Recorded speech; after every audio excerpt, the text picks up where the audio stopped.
Welcome to Swallow, a comfortable space where I unpack the significance of written works, from novels and essays to historical texts and scripts. Whether it's a strange play, an article on 20th century ideologies, or your favorite film dialogue, we explore how words and literature shape societies, cultures, and even our own ways of thinking. To enhance your experience, I incorporate soothing background ambience, adding a touch of ASMR that invites you to relax and immerse yourself fully in each episode. No gatekeeping knowledge, just deep dives, interesting stories, and reflections on why words matter. I'm Thando, and I'm so glad you're here. Episodes come out whenever they come out, since this is a no-pressure space where I prioritize quality over quantity.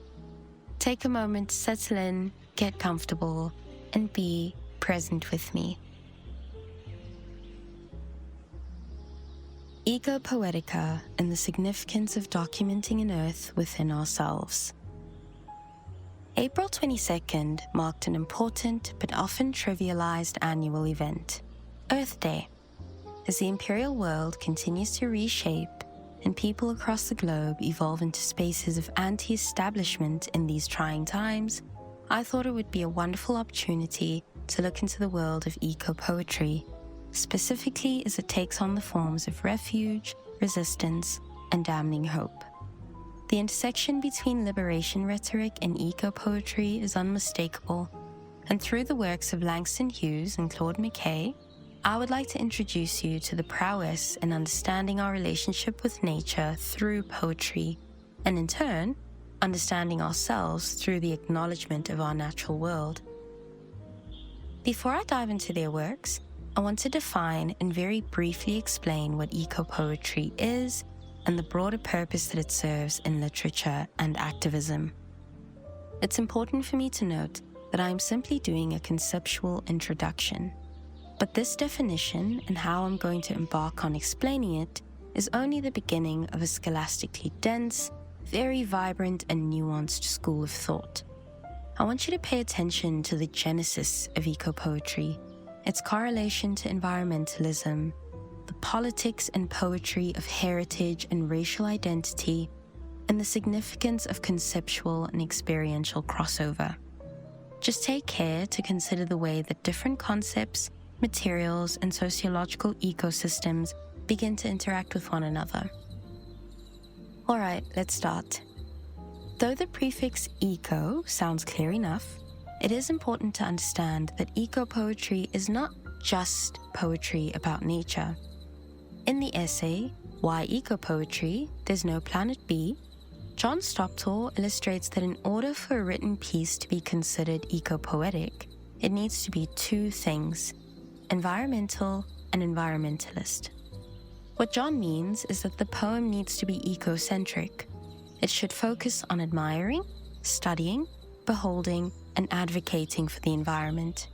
It's not meant to be anthropocentric, referring to making humans the core of the message, nor should it only look into our perception of the natural world.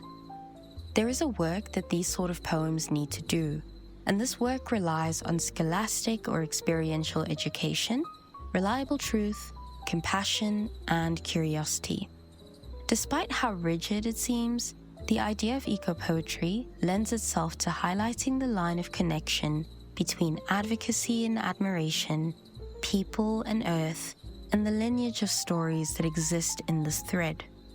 This might sound a bit confusing because I just said that ecopoetry is not technically about people, but in a post-colonial sense, environment and environmentalism cannot exist without addressing the ecosystems that reside in both concepts, animals and people, with a plethora of cultures and history. Though Stoptor's essay provides brilliant foundational subtext for this genre of poetry, it also reveals why we need to combine, compare, and annotate different sources when we're learning about something new. When you think about history and the emphasis it places on documenting different timelines, moments, and experiences, you begin to see why it matters that we don't consider ecopoetry as something that inherently lives outside of people. particularly for those who have been systemically marginalized for decades and have a lineage that is proof of such oppression, but also of resistance, intelligence, and absolute existence. So yes, ecopoetry is about environment and environmentalism, but what does that mean in this context? Hundreds and thousands of ecosystems, social, organic, masterfully made ecosystems, of which humans belong and actively contribute to. While Stopto asserted that ecopoetry needs to do the work of remaining ecocentric, post-colonial writers and scholars evolve from this eclipsed summary. In quite a bit of her work, South African poet Gabiba Badaroon focuses on human agency in ecocentrism. Her works tend to speak to how nature is constructed as both human and non-human, and how these two concepts are interdependent. This is significant because it directly shows that though we can do the work of asserting what ecocentrism means, it cannot exist without negating the extent to which anthropology and people are vital parts of the conversation. These things don't exist in isolation from one another. I used the term intersection earlier, and it stands here just as well. Ecopoetry isn't an erasure of human significance. It is a matter of understanding how to care for our environments. What we're looking at is a relationship that needs to be nurtured and understood with intent and love, respecting and maintaining the sanctity of what we call our home, while we build a poetic archive of our history, present and future, as a people. Now that we've gained an understanding of the concept, I would love to introduce you to two ecopoems that exemplify everything I've mentioned so far. Remember that these are an evolutionary display of ecopoetry, often referred to as cultural or post-colonial ecopoems.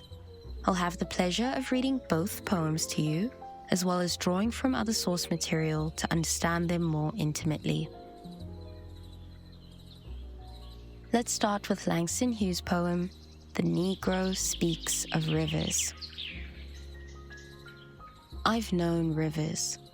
I've known rivers ancient as the world and older than the flow of human blood in human veins. My soul has grown deep like the rivers. I bathed in the Euphrates when dawns were young. I built my hut near the Congo, and it lulled me to sleep. I looked upon the Nile and raised the pyramids above it.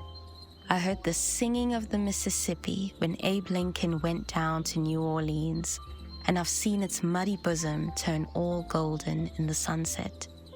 I've known rivers, ancient dusky rivers. My soul has grown deep like the rivers.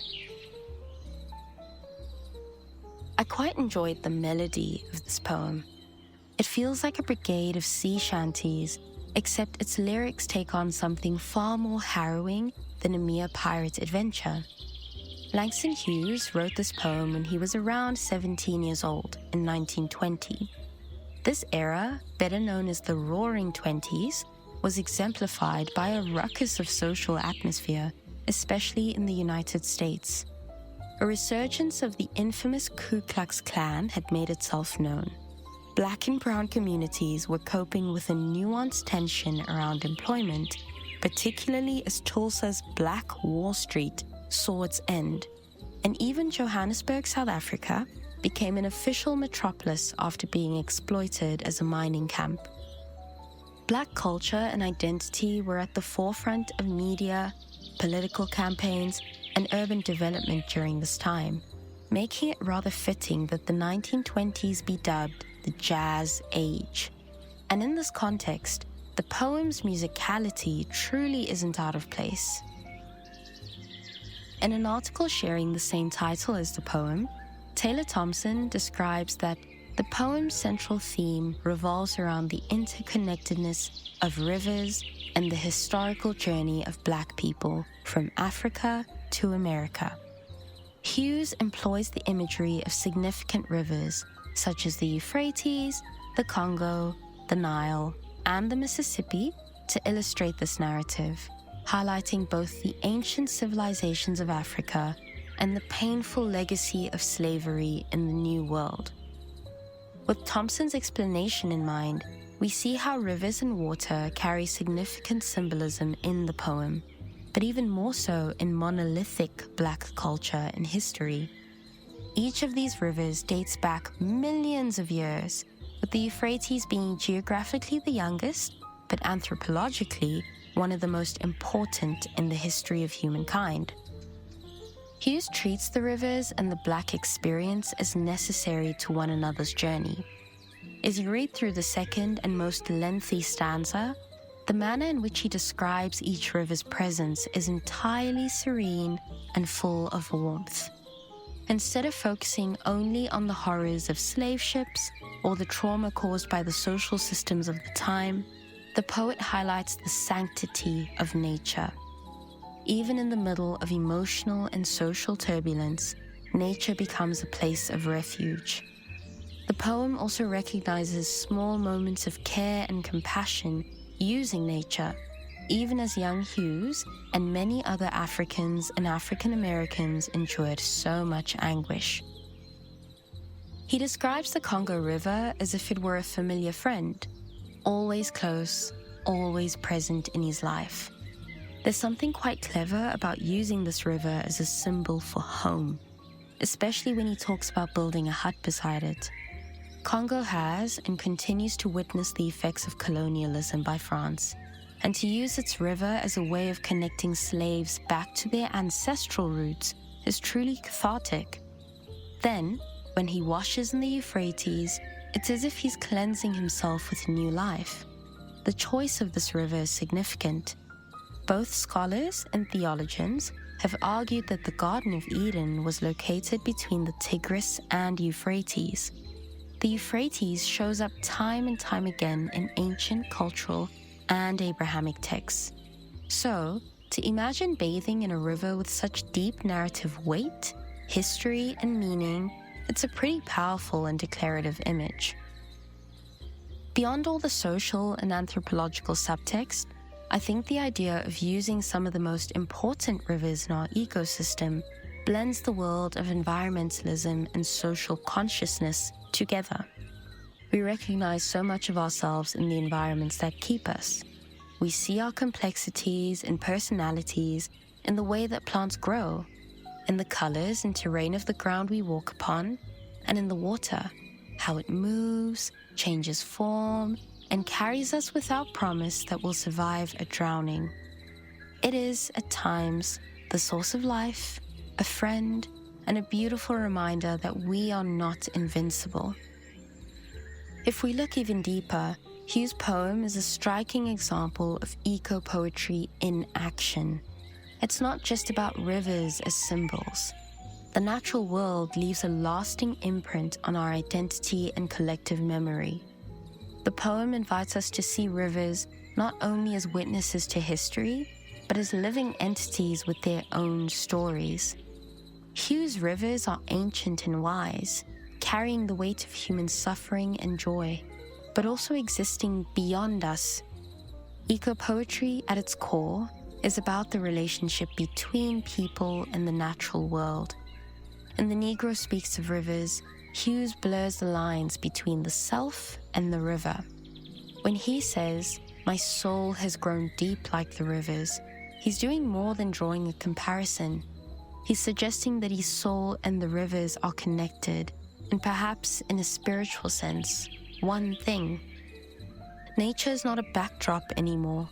It becomes an active participant in Hughes' poem. Notice too how the poet gives each river its own personality. The Congo is nurturing and comforting, the Euphrates is cleansing, the Nile is powerful and monumental, and the Mississippi is full of transformation and hope, as per the reference to President Abe Lincoln. By foregrounding these rivers, Hughes places nature at the heart of both personal and collective history. Ultimately, the poem reminds us that rivers, and by extension, nature itself, are not passive. They shape us just as we shape them. Our stories and the landscape surrounding us are one and the same, and in this case, Hughes' vision encourages that we recognize these rivers for their voice, presence, and reflective nature that holds a candle to the stories of historical injustices, but even of the history's beauties and feats. In that sense, ecopoetry is nature and humanity forever in conversation. Now, let's turn our attention to After the Winter by Claude McKay. Someday, when trees have shed their leaves, and against the morning's white, the shivering birds beneath the eaves have sheltered for the night, we'll turn our faces southward, love, toward the summer isle, where bamboos spire the shafted grove and wide-mouthed orchids smile. And we will seek the quiet hill, where towers the cotton tree, and leaps the laughing crystal rill, and works the droning bee. And we will build a cottage there, beside an open glade, with black-ribbed bluebells blowing near, and ferns that never fade. I have to admit, After the Winter is definitely my favorite of the two poems, though they stand as equally monumental and important in the community of poetry, especially in regards to Black poets. Claude's approach to language in this poem is incredibly romantic. It feels quite similar to how I perceive the world, with almost unsavory tenderness and a tendency to prioritize love and color in everything, even the bitter things. Earlier, I spoke about waging the definition of ecopoetry, and I think that Langston Hughes' poem directly pushes back at structured and unadaptable versions. But with McKay's poem, it leans far closer to what scholars and writers would naturally consider an ecopoem. Seeing that contrast exist with poetry can be incredibly helpful in understanding how diverse this sort of literature really is. The poem opens with an ease and hope that one would understand only after enduring winter, literal or otherwise, and not always after it's happened, but even at the cusp of its end, when things are slowly but surely shifting about and settling down. McKay opens with an aftermath of cold and immediately brings us elsewhere. We'll turn our faces southward, love, toward the summer isle. What he did there was brilliant, almost like a lifting of the chin, showing your friend that you've survived and that there is something ahead of you, even if it's just a meadow of orchids and other flowers, nothing quite concrete or life-changing. At the helm of the Harlem Renaissance, what made Claude McKay stand out from his artistic counterparts was the recurring theme and motif of flowers in his poems. He often used these motifs to draw parallels between his childhood and background in Jamaica and his adulthood in the United States, especially as it related to his interests in studying agriculture and in him wanting to become an agronomist. In thinking about the principles of ecopoetry, his voice and background gives bountiful knowledge and imagery to the skill of annotating nature in language and sifting the poetry out of nature. It's not as simple as saying that because he had studied agriculture and plant life, that he immediately was the right candidate to write such poetry. But it makes a difference when a person truly respects and cares for their subject matter. And in After the Winter, you can hear it in the flow of his words. It's not just romantic. He's intentionally precise about seasonary changes and what the dusk can do to people and nature alike, but remains unafraid to consider light, sunshine, and a new dawn beyond such a space. He even goes as far to consider building a cottage with a loved one, whomever you imagined as your loved one while reading the poem. The significance of connecting hope to nature in this regard is that it directly advocates for optimism. Optimism is not an easy thing to hold on to. It's not something that a lot of people are comfortable experimenting with. But with activism, especially in the case of being environmental, it requires optimism. It cannot exist without it. For McKay's discography of works, it is clear that nature and the future are one and the same, that love and the flowers grow from the same ground, and that to see a field of greenery or the vision of ocean life in bushes, you have to make optimism tangible in your mind. It becomes something that you can hold and turn into a pen in which you'll write poetry with. In this way, McKay has written the future into existence, and environmentalism requires that we do so just as much as we talk about working toward a healthier and greener reality. We need to actively pull it from our palms and exercise audacious optimism. Seek the quiet hill, as he says. I do want to acknowledge that both Langston Hughes and Claude McKay's poems do a lot of heavy lifting in drastically different ways. They both look toward the self amidst the environment, and as we read further down the line, a spirit is built from their words, one that takes the mortal form of whoever might be listening to this episode or whoever might be reading the poems in their own time. And in that self, nature, the earth, and all her beings are reflected within. There is a distinct taste of something more in this reflection, tending to our natural world and in a theory of relativism feeding back into ourselves, a documenting of an earth within ourselves. Let me read both poems to you as a gift this time. The Negro Speaks of Rivers by Langston Hughes. I've known rivers. I've known rivers ancient as the world and older than the flow of human blood in human veins. My soul has grown deep like the rivers. I bathed in the Euphrates when dawns were young. I built my hut near the Congo, and it lulled me to sleep. I looked upon the Nile and raised the pyramids above it.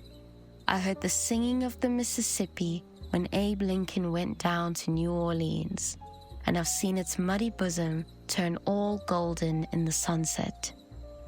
I've known rivers, ancient, dusky rivers. My soul has grown deep like the rivers. After the Winter by Claude McKay. Someday, when trees have shed their leaves, and against the morning's white, the shivering birds beneath the eaves have sheltered for the night, we'll turn our faces southward, love, toward the summer isle, where bamboos spire the shafted grove and wide-mouthed orchids smile. And we will seek the quiet hill where towers the cotton tree and leaps the laughing crystal rill and works the droning bee. And we will build a cottage there beside an open glade with black-ribbed bluebells blowing near and ferns that never fade. All right, folks, that's a wrap for now. Thank you for tuning in to Swallow. If you enjoyed this episode and would like to show me some love, please download and rate it, as this helps me reach more reading friends. If you'd like to read more about topics like this alongside the arts, social culture, and politics, you can subscribe to my newsletter, Muscle and Bone. If you feel like tipping me, my Buy Me a Coffee link is attached in the bio, and I've also got a crowdfunding page for a bookstore project that I'm working on. This has been an analysis of The Negro Speaks of Rivers by Langston Hughes and After the Winter by Claude McKay. See you soon, friend.